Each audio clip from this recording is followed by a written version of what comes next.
and roll.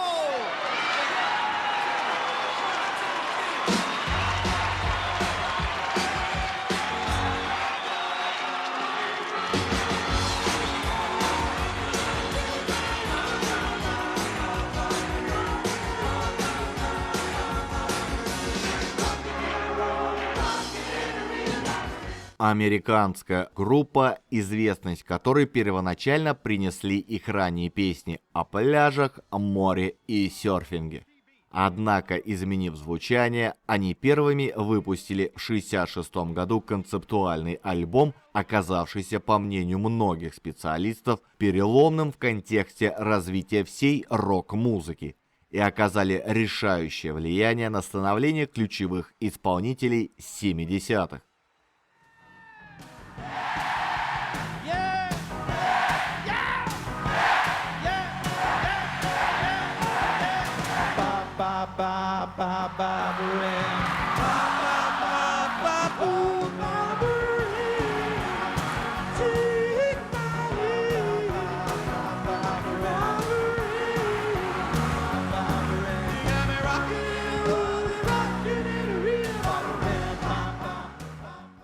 В одном из предместий Лос-Анджелеса, Хоторне, жила-была семья Уилсонов. Однажды в 1961 году старшие Уилсоны решили, что солнечная Калифорния им надоела, и укатили на отдых в солнечную Мексику. На хозяйстве остались 3 сына – Брайан, Деннис и Карл. Стоило родителям уехать, как братья тотчас истратили все деньги, оставленные им. Правда, вместо того, чтобы затариться пивом и позвать девчонок, они арендовали в музыкальном магазине инструменты и решили сделать свою первую рок-н-ролльную запись. На подмогу позвали двоюродного брата Майка Лава и общего друга Алана Джардена.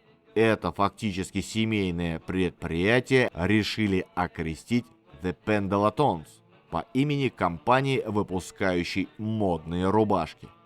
Когда родители вернулись, то обнаружили, что детишки накатали на магнитофонную пленку кучу каверов и даже одну собственную вещицу под названием «Surfing». Написали ее Брайан и Майк, а саму идею сделать темой песни «Surfing» подкинул Деннис. Отец Уилсонов Мюррей был человек с тяжелым характером, а говорят, и с тяжелой рукой. Но так как сам он был джазовым музыкантом, то потуги сыновей оценил, заделался продюсером группы и организовал первую запись в профессиональной студии. И вскоре, благодаря связям отца, ею заинтересовались крупные радиостанции Калифорнии.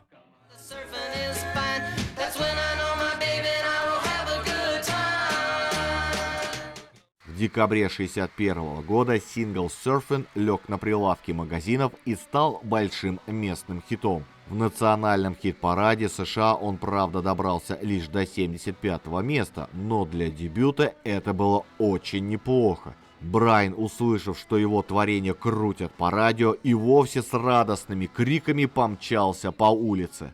Радость слегка омрачила лишь самоуправство лейбла, который при издании сингла взял да и переименовал группу. Менеджеры решили, что раз группа пишет про серфинг, то и называться должна соответственно The Beach Boys – пляжные мальчики.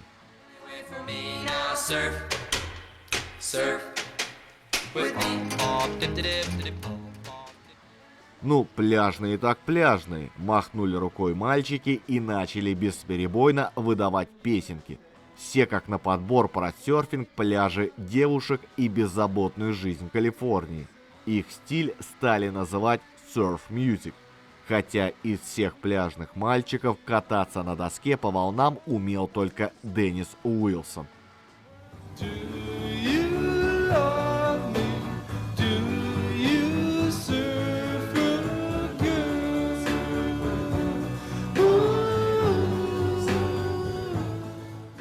Правда, с песней Surfing USA случилась небольшая неприятность. Гулял как-то Брайан Уилсон с подружкой и ее братом-серфером, а под нос насвистывал старый хит Чака Берри «Sweet Little 16».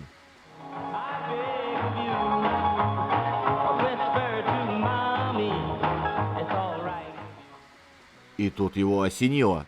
А что, если перечислить под эту мелодию все знатные серфинг-места? На помощь подключили брата подружки, и тот выдал целый список, который по сути и стал текстом песни. Вот только мелодия осталась узнаваемой. Поэтому старина Чак пригрозил судом и с легкой руки папы Уилсонов получил авторский на эту песню.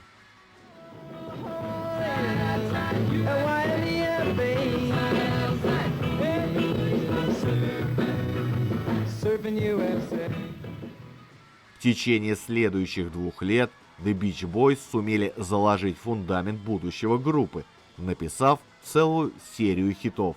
Однако, положа руку на сердце, стоит признать, что первые песни пляжных мальчиков в своей основе были весьма незатейливы, конечно, если не учитывать главную фишку группы – изощренные многоголосые гармонии, превращавшие композиции в некую помесь рок-н-ролла и вокального дувопа. А первым хитом номер 1 стала песня «I Get Around».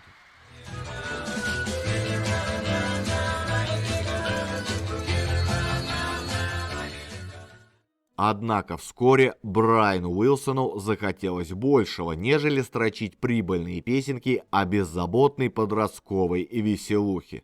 Дело в том, что в 1964 году у Beach Boys появились серьезные заокеанские конкуренты. Речь, конечно, идет о Beatles, которые начали бесперебойно бомбить хитами американские чарты. Брайану пришлось крепко призадуматься насчет дальнейших творческих перспектив. Первым делом он отказался ездить с группой на гастроли и теперь все время проводил в студии в поисках нового звучания и свежих тем. Когда в 1965 году Битлы выпустили альбом Rubber Soul, Брайан понял, что медлить больше нельзя. Пока остальная группа колесила по городам, Брайан усыпал гардеробную в своем доме песком, чтобы ощутить себя ребенком. Поставил посреди этой песочницы рояль и начал сочинять. На подмогу он позвал Тони Эшера, которому объяснил концепцию песен будущего альбома, и тот сочинял тексты. Музыкальная основа новых композиций мало напоминала прошлые трехаккордные серф-песенки. Сложнейшие аранжировки с хитроумными переходами, множество нетипичных для поп-музыки инструментов, струнный, клавесин, флейта, аккордеон, общее причудливое психоделическое звучание – все это стало для 1966 года настоящим прорывом. Яркий пример вышесказанного – песня «Один лишь Бог знает». Создавая ее, Брайан не случайно вдохновлялся Бахом и литургической музыкой вообще. Песня одной из первых в истории рок-музыки возвышает земную любовь до уровня духовного, чуть ли не религиозного чувства.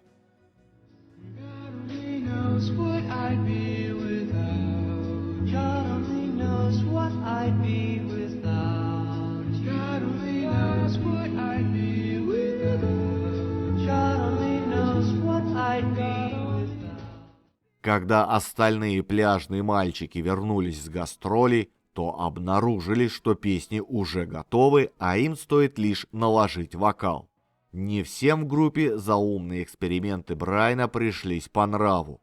Майк Лав прямо предупреждал кузена: «Не профукай нашу золотую формулу».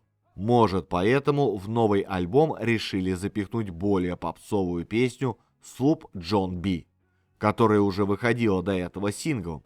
Песня представляла удачную обработку карибской народной песни, исполняемой от лица моряка о том, что, мол, надоело скитаться на судне и буянить в портах. «Хочу домой». Правда, Брайану эта затея не нравилась, ибо песня выбивалась из общей концепции пластинки.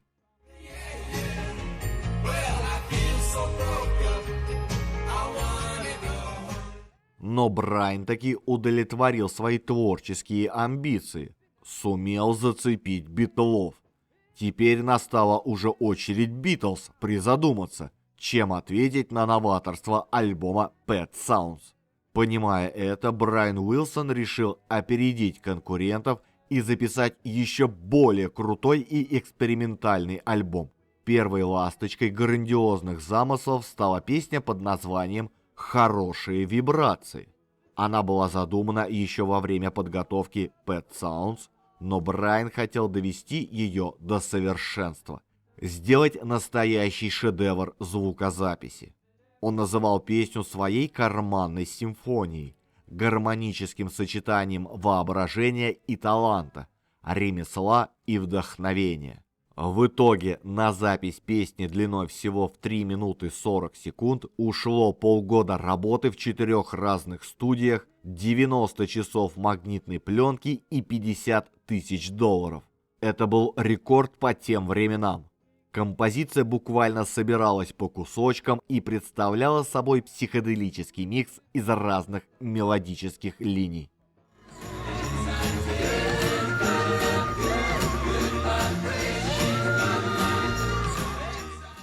А если вам нравится ролик, не забудьте подписаться и поставить лайк.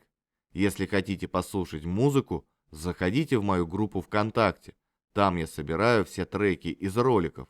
А в своем телеграм-канале я делюсь впечатлениями при их создании. Все ролики я делаю самостоятельно в свободное время после работы на чистом энтузиазме. Поэтому, если вы считаете, что мой труд достоин поддержки, помочь мне вы можете через сервис Boosty.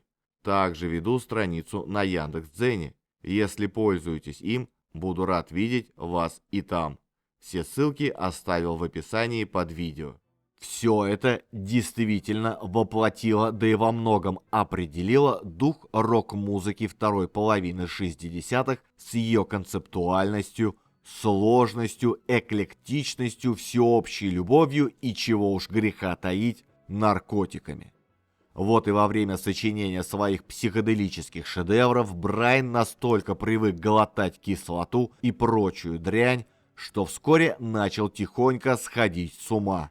Так однажды во время записи песни с рабочим названием «Огонь» он приказал разжечь посреди студии костер в ведре, а музыкантам надеть пожарные каски, как водится, для создания нужного настроения.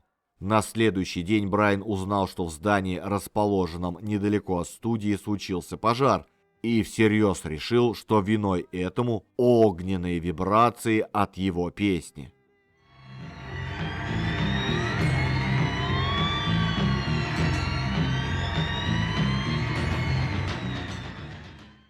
Паранойя Брайана нарастала. Группа и лейбл его бредовым экспериментам противились, а тут еще Битлз выпустили своего сержанта Пеппера, который и занял место того эпохального альбома, на которое целился Брайан.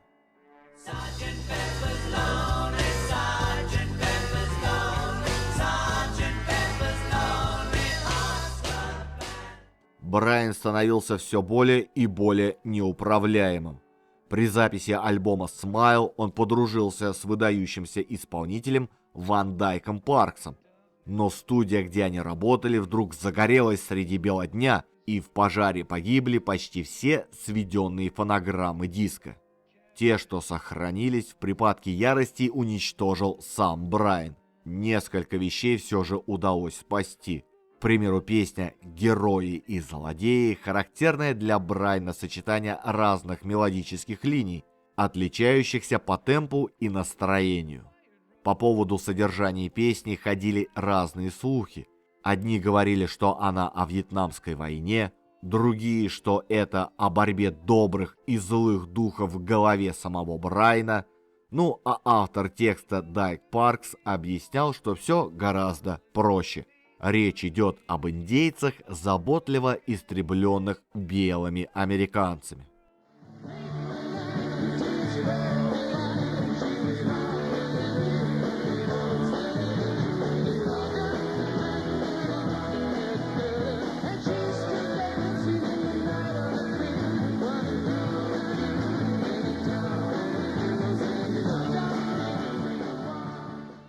Так закончилась эра безраздельного господства Брайана Уилсона как единственного лидера группы. С тех пор неоднократно возникали слухи, что дубликат Smile все же сохранился, и Beach Boys вот-вот выпустят этот окутанный тайной альбом. Однако Уилсону удалось записать Smile только спустя 37 лет в 2004 году. Ну а тогда лидером Beach Boys стал Карл Уилсон, явившийся также автором большинства композиций. Группа углубилась в создание концептуальных альбомов. Несмотря на то, что тенденции рок-музыки того времени также вели к стилистическому усложнению, Beach Boys, перестав играть рок-н-роллы и баллады про серфинг и совершенно изменив имидж, парадоксальным образом стремительно теряли свою популярность, видимо, так и не сумев создать убедительного нового формата ансамбля. В эти же годы начинаются ставшие затем постоянными изменения состава коллектива.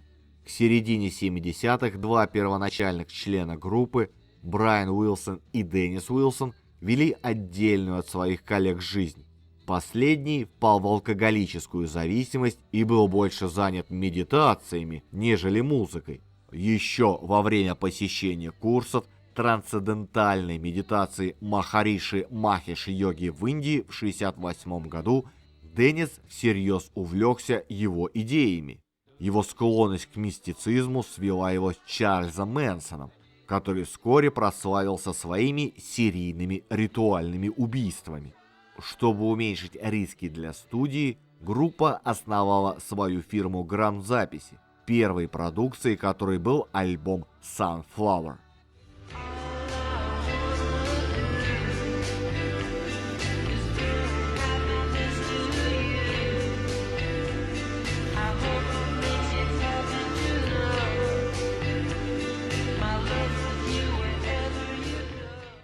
Эта пластинка оказалась коммерческим провалом, но в этот кризисный период на контакт с группой вышел диск-жокей Джек Рилли. Полный творческих идей, Джек быстро занял должность менеджера коллектива и занялся как обновлением имиджа группы, так и концертной деятельностью. Теперь они стали выступать с благотворительными концертами, что помогло вернуть внимание аудитории. В 1971 году группа выпустила пластинку Surf's Up, которая вернула группу в топ-30 Billboard, а перед сессиями следующей пластинки состав группы пополнили два человека из южноафриканской группы The Flame. Но вышедшая в 1972 году работа показалась слушателям очень пресной, и альбом провалился в чартах. Но в следующем году Beach Boys выпускают гораздо более интересную вещь, чьи продажи были значительно выше, но все же далеки от того, о чем мечтал лейбл.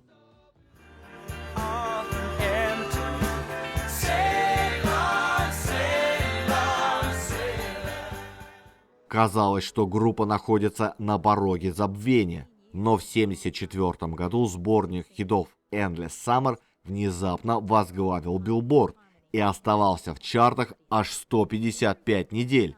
Именно эта пластинка вернула широкое внимание публики к Beach Boys и для нескольких поколений стала первым введением в их музыку. Вероятно, этот успех, равно как и истощение видения музыкального направления, подтолкнули группу вернуться к более простому рок-н-ролльному звучанию. Итогом стал альбом 1976 года, в создании которого впервые 1967-го полноправно участвовал Брайан Уилсон, пребывавший в затворничестве все предшествовавшие годы. По схожей формуле были вслед выпущены еще несколько альбомов, имевших гораздо меньший успех.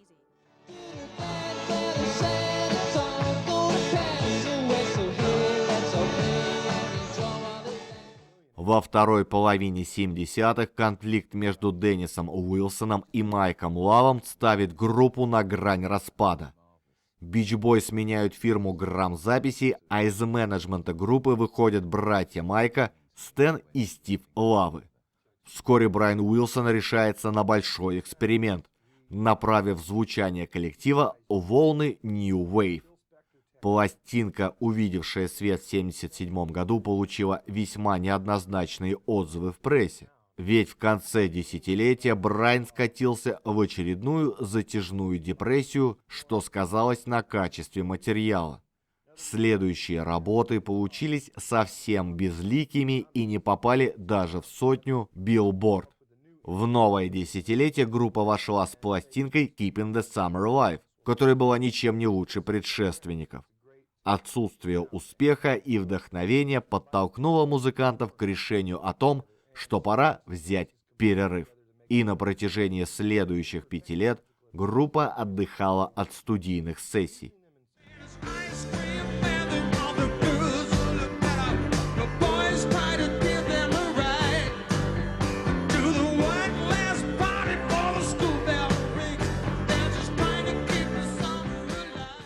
В начале 82-го Beach Boys вновь возвращаются в таблицы популярности.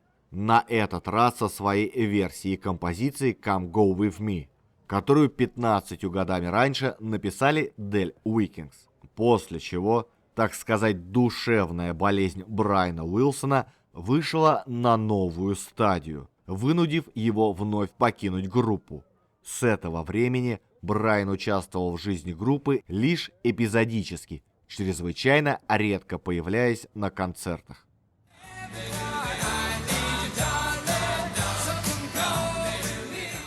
А вот середина 80-х ознаменовалась новым всплеском интереса к музыке Beach Boys, которая, отражая время, несколько изменилась. В инструментарии группы появились синтезаторы и меллотрон, выделился солирующий вокал, ужесточился саунд-ритм секции. Группа вновь начала пользоваться успехом, на этот раз у детей тех, для кого Beach Boys играли в начале 60-х. Но произошла трагедия. В канун Рождества 1984 года беззаветно преданный серфингу Деннис Уилсон не справился с волнами и утонул. Судьба группы вновь оказалась под вопросом. Однако, отдавая дань погибшему брату, Брайан лег в клинику, где прошел курс лечения от алкоголизма. И в конце 1985 года Beach Boys выпустили очень сильный альбом-сборник. По иронии судьбы, именно после этого сборника группа лишилась контракта на запись и по общему решению музыкантов выпускала главным образом синглы. В частности, успехом пользовались отлично спродюсированный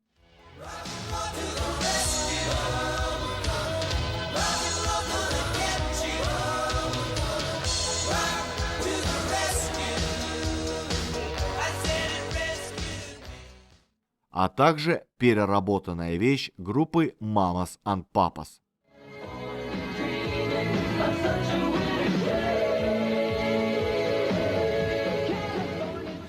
Под влиянием своего лечащего доктора Эжен Аленди Брайан снова ушел из группы в конце 80-х. И первый сольный альбом он выпустил в 1988 году. В нем он рассказывает о своих семейных трудностях и потерянных годах психической болезни. Забегая вперед, скажу, что Карл Уилсон в 1995 году обвинил Лэнди в том, что доктор негативно влияет на Брайана, пичкает его ненужными психотропными препаратами. Следствием судебного иска стало то, что Эжен Лэнди было запрещено общаться с Брайаном. А тогда, в конце 80-х, Beach Boys записали композицию «Кокомо», которая была включена в саундтрек фильма «Коктейль». Песня стала настолько популярной, что оккупировала верхние строчки всех мировых чартов.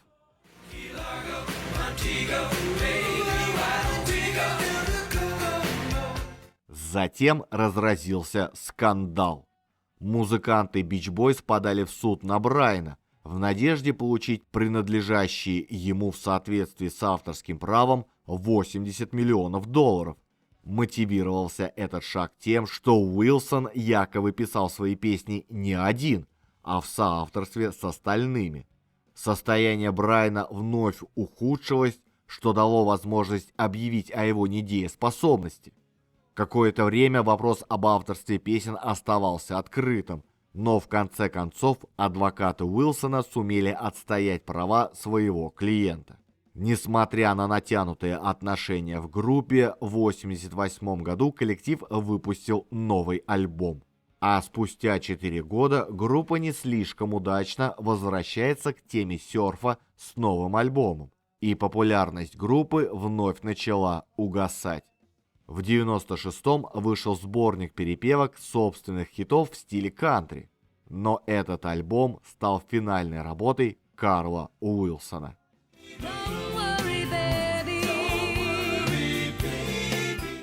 В начале 97-го у Карла диагностировали рак легких после многих лет заядлого курения. Несмотря на неизлечимое состояние, Карл продолжал выступать с группой в летнем туре 97-го года, проходя курс химиотерапии. Во время выступлений он сидел на табурете и нуждался в кислороде после каждой песни.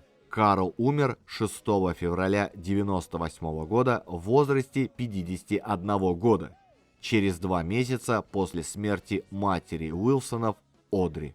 К тому моменту от прежнего состава группы остались Майк Лав и Брюс Джонстон.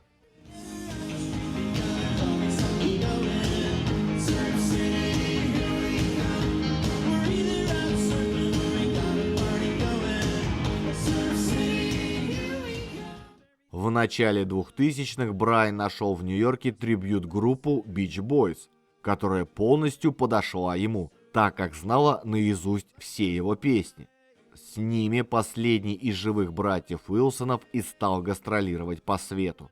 Только в 2012 году в рамках празднования 50-летия Beach Boys он присоединился к группе при записи их нового альбома, который заставил старых фанатов утереть скупую ностальгическую слезу и взобрался аж на 3-ю строчку в Billboard.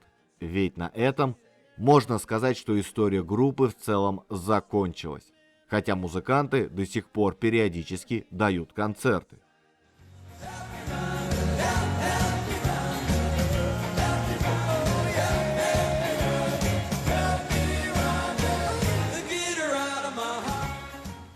Beach Boys – одна из тех знаменитейших групп, очарование которых редко трогает российского слушателя. Но, к примеру, Пол Маккартни часто повторял, что наибольшее влияние на него оказал альбом Pet Sounds, и что многие свои гармонии он позаимствовал именно оттуда. Барабанщик The Who Кит Мун был настолько серьезным фанатом Beach Boys, что начинал в группе их подражателей, а позднее, уже став знаменитым, написал своим кумирам письмо с просьбой стать участником их группы. А Элтон Джон называл их единственными настоящими гениями.